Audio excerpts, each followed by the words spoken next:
Em 1932, a Austrália protagonizou um dos conflitos mais bizarros e inusitados da história militar mundial. Não foi uma guerra contra outra nação, nem contra rebeldes ou terroristas.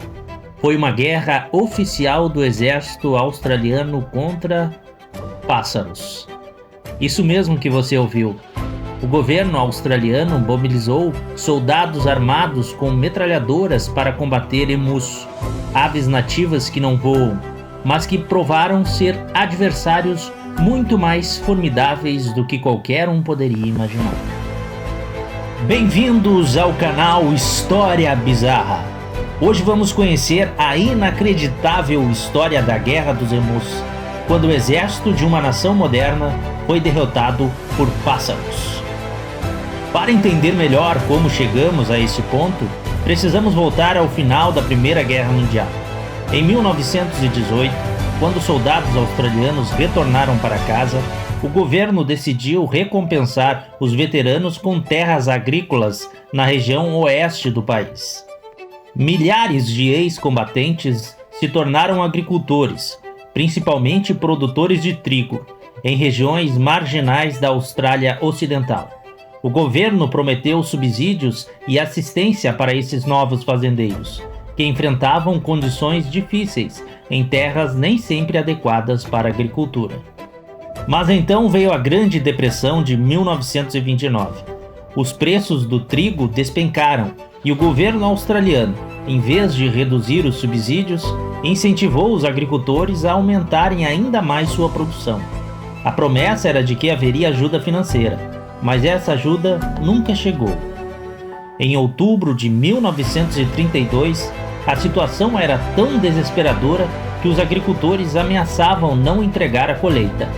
Endividados e abandonados pelo governo, esses homens que haviam lutado pela pátria agora lutavam pela sobrevivência. E foi exatamente nesse momento crítico que chegou o que parecia ser a última gota d'água. Uma invasão de aproximadamente 20 mil emus. Essas aves gigantes, que podem chegar a 2 metros de altura e pesar 55 quilos, migravam regularmente após a temporada de reprodução. Mas desta vez, encontraram nas fazendas cultivadas um habitat perfeito, com água e alimento em abundância. Os emus não apenas comiam trigo, mas também destruíam as cercas com seus corpos pesados, abrindo caminho para que coelhos e outros animais também invadissem as plantações, multiplicando os prejuízos. Os fazendeiros tentaram de tudo: espantalhos, cercas reforçadas, caçar as aves com rifles. Nada funcionava. Os emus eram rápidos, resistentes e pareciam se multiplicar a cada dia.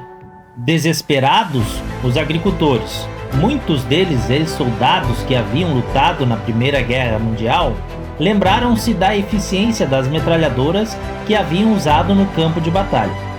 Se isso funcionou contra alemães, pensaram, certamente funcionará contra pássaros. Uma delegação de fazendeiros foi enviada a Canberra para se encontrar com o ministro da Defesa, Sir George Pearce. Eles tinham um pedido inusitado. Queriam que o exército australiano declarasse guerra aos emus. Para a surpresa de muitos, o ministro Pearce concordou prontamente com o pedido. Afinal, seria uma boa oportunidade para os militares praticarem tiro ao alvo, pensou ele. Mas havia condições. As armas seriam operadas apenas por pessoal militar. O governo da Austrália Ocidental pagaria pelo transporte das tropas, e os fazendeiros forneceriam alojamento, comida e munição. A operação foi planejada para outubro de 1932. O comando foi entregue ao major Gundy Purvis, da Artilharia Real Australiana. Ele lideraria uma pequena força composta pelo sargento McMurray e o artilheiro O'Halloran, armados com 2 metralhadoras Levis e 10 mil munições. A imprensa australiana logo ficou sabendo da operação e enviou repórteres para cobrir o que já estava sendo chamado de Guerra dos Emus. um cinegrafista, também foi enviado para documentar o que prometia ser uma rápida e decisiva vitória do homem sobre a natureza. Os objetivos oficiais da missão eram claros: reduzir a população de emus para minimizar os danos às plantações e coletar 100 peles de emus, para que suas penas pudessem ser usadas na fabricação de chapéus para os soldados da cavalaria leve australiana. Em 2 de dezembro de 1932, as tropas chegaram ao distrito de Campion e logo avistaram cerca de 50 emus. Mas havia um problema: as aves estavam fora do alcance das metralhadoras. Os colonos locais tentaram conduzir os emus para uma emboscada, mas as aves, demonstrando uma inteligência surpreendente, se dividiram em pequenos grupos e correram em diferentes direções, tornando-se alvos difíceis. A primeira rajada das metralhadoras foi ineficaz devido à distância, mas a segunda rodada conseguiu abater um certo número de aves, segundo os relatórios oficiais. Mais tarde, naquele mesmo dia, um pequeno bando foi encontrado e talvez uma dúzia de emus foram mortos. 2 dias depois, em 4 de dezembro, o Major Meredith estabeleceu uma emboscada perto de uma represa local. Mais de 1000 emus foram avistados se aproximando da posição. Desta vez, os atiradores esperaram até que as aves estivessem bem próximas antes de abrir fogo. Mas então, o desastre. Após matar apenas 12 pássaros, a metralhadora emperrou e o restante do bando se dispersou antes que mesmo tiros pudessem ser disparados. Nenhuma outra ave foi avistada naquele dia. No 4º dia de campanha, os observadores do exército notaram algo extraordinário. Cada bando parece ter agora seu próprio líder, uma grande ave de plumas negras que se ergue a 1,8 metros de altura e mantém vigilância enquanto seus companheiros realizam seu trabalho de destruição, alertando-os sobre nossa aproximação. Desesperado por resultados, o Major Meredith chegou a montar uma das metralhadoras em um caminhão, numa tentativa de perseguir os emus em movimento. A ideia provou-se ineficaz. O caminhão não conseguia alcançar as aves, que corriam a até 50 km por hora, e o terreno acidentado tornava impossível mirar e atirar com precisão. Os emus demonstravam uma capacidade tática impressionante.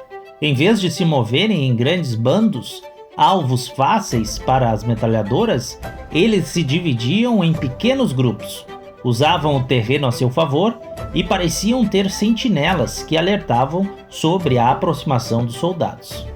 Após 6 dias de campanha, 2.500 munições haviam sido disparadas. O número de aves mortas é incerto. Uma estimativa fala em apenas 50 emus abatidos, enquanto outras variam de 200 a 500. O relatório oficial do Major Meredith observou que seus homens não sofreram baixas, exceto por sua dignidade.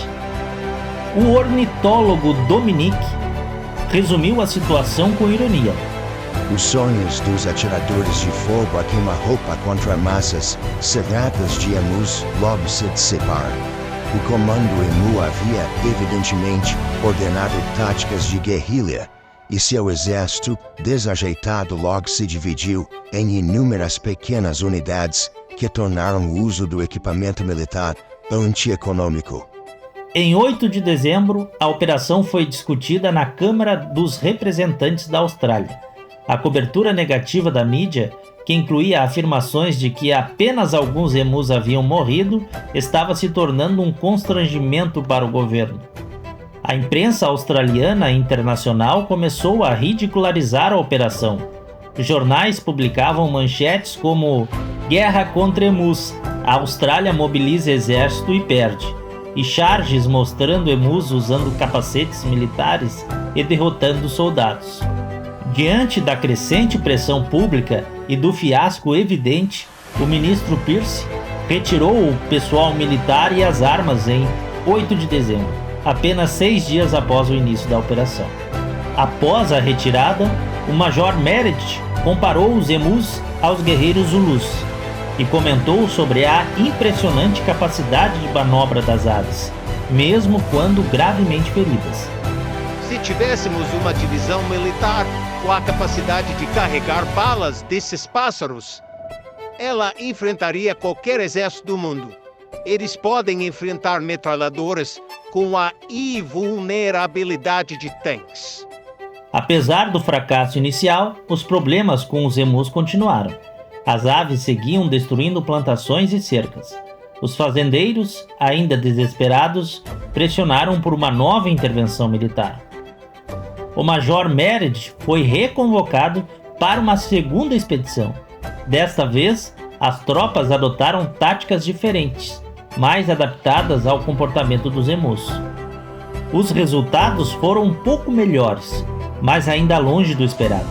Ao final da segunda campanha, o Major Meredith relatou que aproximadamente 986 emus haviam sido mortos, com uma média de 10 balas por ave abatida.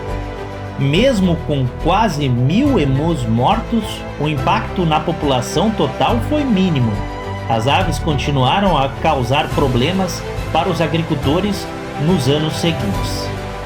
Em 1934, 1943 e 1948, os agricultores solicitaram novas intervenções militares, mas nenhum desses pedidos foi atendido.